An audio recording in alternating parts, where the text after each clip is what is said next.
Taip. Turim reikalų, kiek suprantam, su turbinos restauravimu. Jei ką dabar mes turim, pasidarom dūmų generatorių, užsiglušinam turbavą, įsišaunam į vieną galą, padavimą, vienas užglušintas, į antrą įsidedam. Pasikeliam slėgį, ką čia mes turim, pusę atmosferos, tai pagal mašinos parametrus bus 1,5. Ir ką dabar mes matom? Taip, ir ką mes matom? Ogi,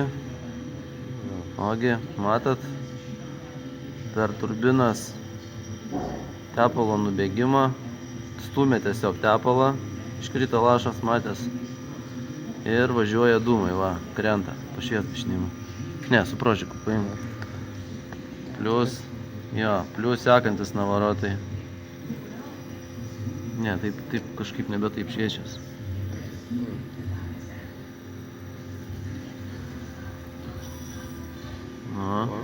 Krenta slėgis apačiai. Va, palik taip. Labai labai gil. Čia kažkaip nelabai gerai matas. Kažkaip buvom geriau padarę, nesuprantu kaip. Va.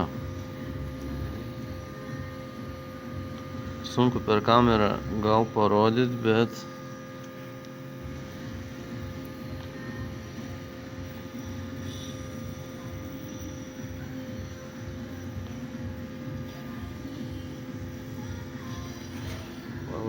Buvo gerai padarė.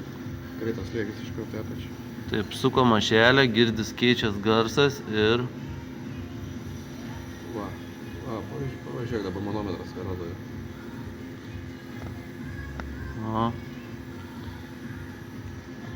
Čia.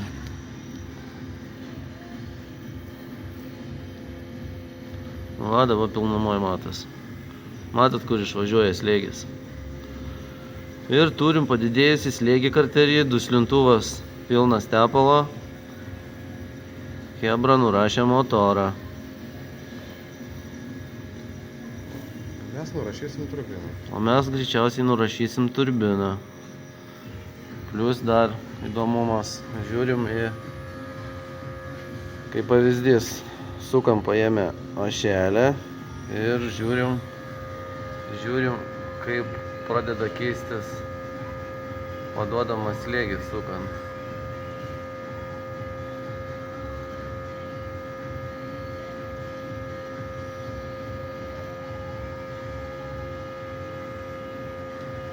Į tą pusę galvo. Įdomiausia, kad į vieną pusę sukant nereaguoja, o į kitą va toliau mes pasukam ašelę.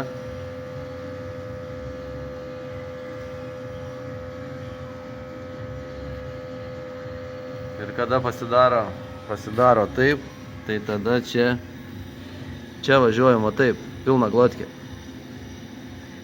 Ir krenta žemyn. Ir va, Bus nulis.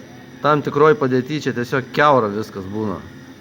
Visas turbinas sukeltas slėgis važiuoja tiesiai į karterį ir iš karterio grūda laukan tepalas. O taip va.